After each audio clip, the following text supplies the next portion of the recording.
Ok, petit tuto du coup pour faire une ligne de basse type dub sur la Electribe. Déjà, pour commencer, je vous montre juste. J'ai deux sons de basse sur ce pattern, donc j'ai celui-là.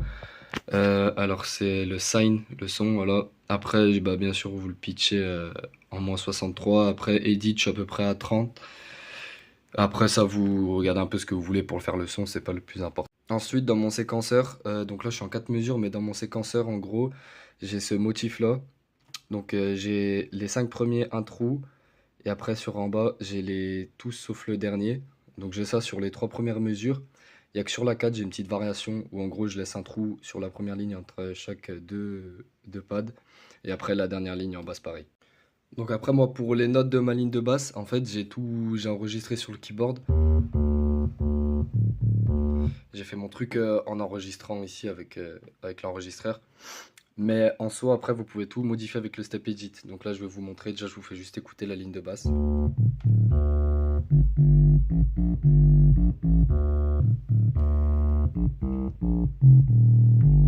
Donc déjà sur la mesure 1 et 3, en fait, là, je vais avoir donc ma note de basse, la première, celle qui est la première dans votre gamme, quoi.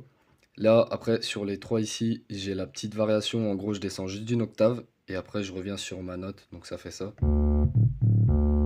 Voilà. Et j'ai pareil sur la 3 aussi après. Donc moi par exemple si on va voir dans le step edit, là j'étais en D4, du coup si on passe, si on va,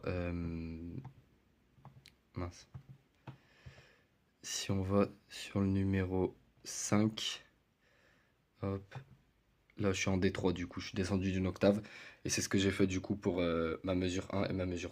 Après du coup pour la mesure 2 la 4, bah, j'ai juste fait quelques variations, donc là déjà, donc là on est sur la deuxième mesure. Là, je suis passé en G3 et en fait, ça vous permet de faire un peu des variations et d'avoir une basse un peu plus jolie. Donc, ça va donner un truc comme ça.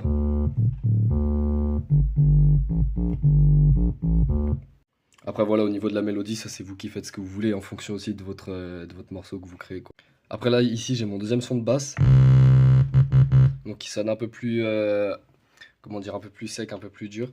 Mais qui rend vraiment pas mal aussi.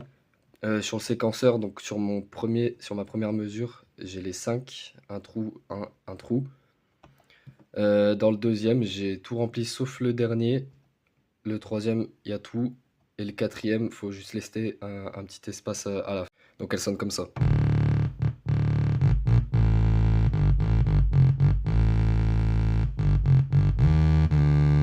Le truc, c'est qu'ici, sur mon son de basse, en fait, je suis allé dans la modulation